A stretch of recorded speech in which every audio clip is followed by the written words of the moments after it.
Tendo, porém, o mesmo espírito da fé, como está escrito: Eu criei, por isso é que falei. Também nós cremos, por isso também falamos.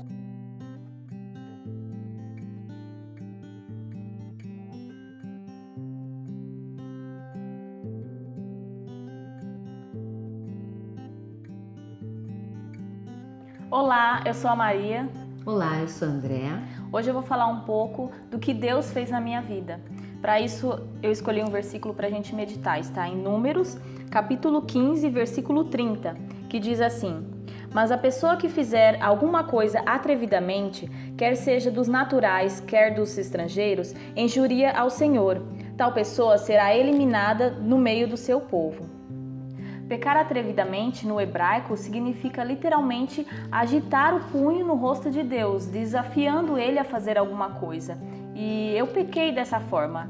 Eu reconheço o meu pecado e também fala que tal pessoa será eliminada do meio do seu povo.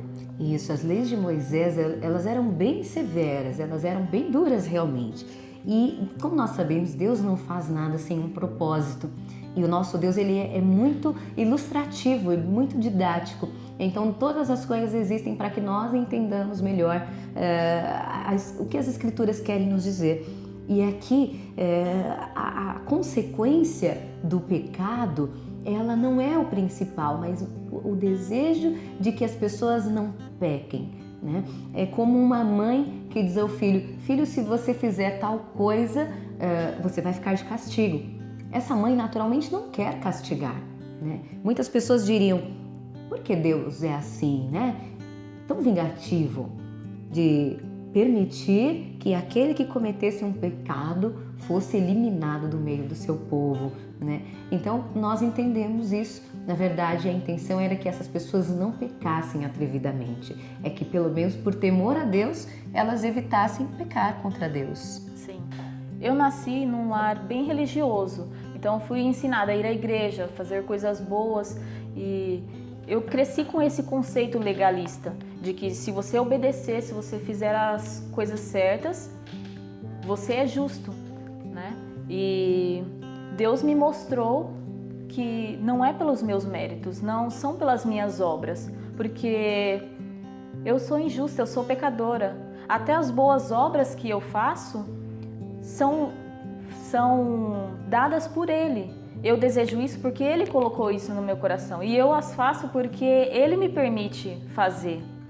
E até as boas obras que eu faço são manchadas pelo meu pecado. Em Isaías 64, versículo 6, diz que as nossas obras são como trapos de imundícia.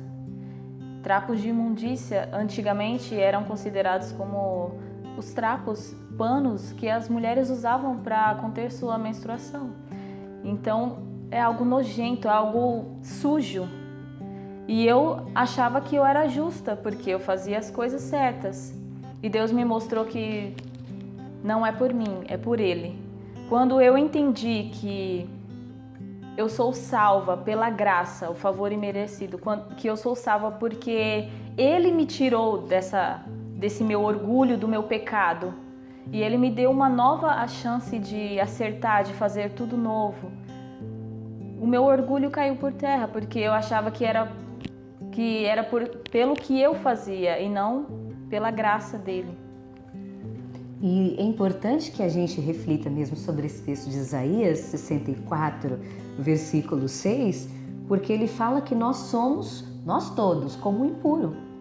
E nós não podemos dizer que nós somos puros, ou que nós somos justos, ou santos, porque nós somos pecadores, fomos manchados pelo pecado, né? E as nossas obras de justiça, por que elas são consideradas aqui como trapo imundo? Porque as nossas motivações são erradas. Muitas vezes nós praticamos as boas obras para alcançar o favor de Deus, mas o que trouxe a nós o favor de Deus foi o sangue de Cristo na cruz. Sim. Ele era o único justo que poderia realmente reivindicar para si algo. Nós não podemos reivindicar para nós a salvação de Deus, porque nós não somos dignos dela. Nós somos pecadores e além de nascermos em pecados, né? O salmista diz: em pecado me concebeu minha mãe. Nós ainda pecamos todos os dias com palavras e ações. Sim. Só que o pecado agora tem um outro sentido. Agora, a gente não deve pecar deliberadamente. A gente não deve pecar por livre e espontânea vontade. O pecado tem que ser evitado na nossa vida. Quando a gente pecar, é impossível não pecarmos, porque nós ainda estamos nesse corpo corruptível. Quando a gente pecar, a gente tem que confessar os nossos pecados diante de Deus. A gente tem que recorrer a Ele, tendo a certeza de que Ele irá nos perdoar.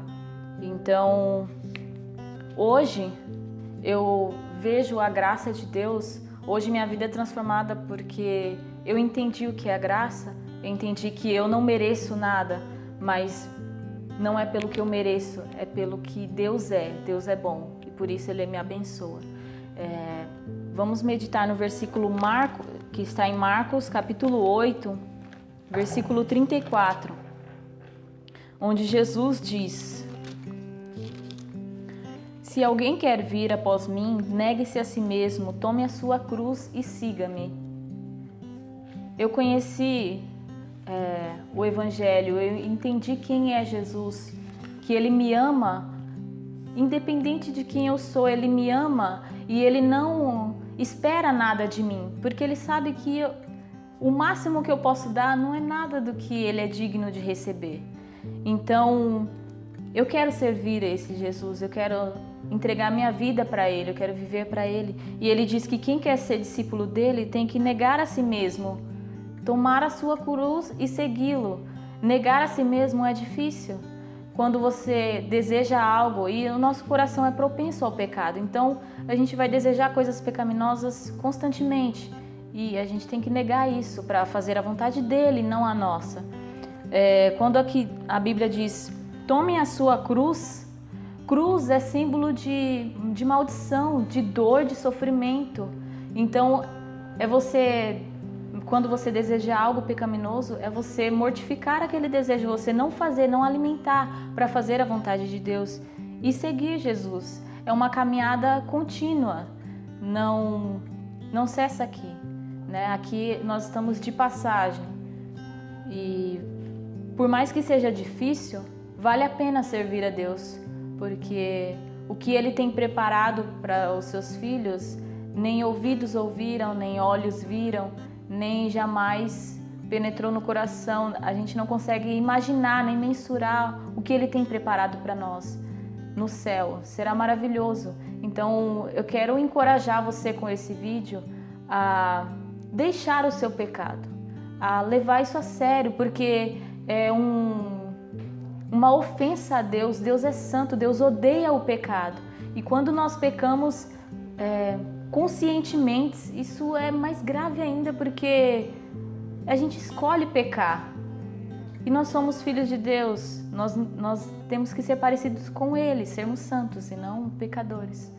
Então eu quero te encorajar a abandonar o seu pecado, a se arrepender, a confessá-lo diante de Deus e a segui-lo, a negar a si mesmo e seguir a Cristo. E a Bíblia nos encoraja muito nessa caminhada. Ela nos diz que nós devemos olhar ao redor e ver como as pessoas estão vivendo e se elas estão sendo aparentemente felizes, né? O salmista também fala para nós não invejarmos os ímpios e os malfeitores, porque eles parecem ser bem-sucedidos, né? Mas a Bíblia fala: olhai firmemente para o autor e consumador da vossa fé. Então, se nós olharmos para Cristo, por exemplo, de Cristo, que veio ao mundo, viveu como um homem e foi um homem justo, então realmente nós teremos aí um exemplo correto a seguir. E olhando também não só para o exemplo de Cristo, como também para o que Ele tem preparado para nós. Nem olhos viram, nem ouvidos ouviram. O apóstolo Paulo também fala que, ele diz assim: para mim tenho por certo que as aflições deste tempo não se comparam com a glória que há de ser revelada.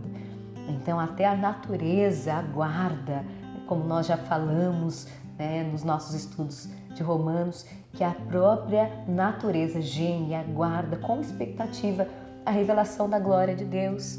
Então se nós olharmos para Cristo, somente para Cristo, nós realmente conseguiremos caminhar com Ele, seguindo o exemplo dele e seguindo para Ele. Eu gostaria de encerrar com o versículo que está em Romanos 5:20, que diz que onde abundou o pecado, superabundou a graça. Eu quero encorajar você que se sente muito pecador, não importa quão longe você tenha ido, não importa o tamanho do seu pecado. Deus é poderoso para te perdoar e para transformar a sua vida. Aonde o pecado destruiu, Deus é poderoso para fazer novo de novo. Deus nem remenda, Ele faz novo de novo, Ele é o Todo-Poderoso. E então que você abandone o seu pecado e que você se volte para Deus, que você confesse os seus pecados na garantia de que Deus irá te perdoar. Porque Deus fala, se a gente confessar os nossos pecados, Ele é fiel e justo para nos perdoar. Então o perdão dele é garantido. Basta a gente se achegar a Ele, ter um relacionamento com Ele, né? E obedecê-lo por gratidão pelo que Ele nos fez e não por legalismo para se tornar justo. Este vídeo te abençoou?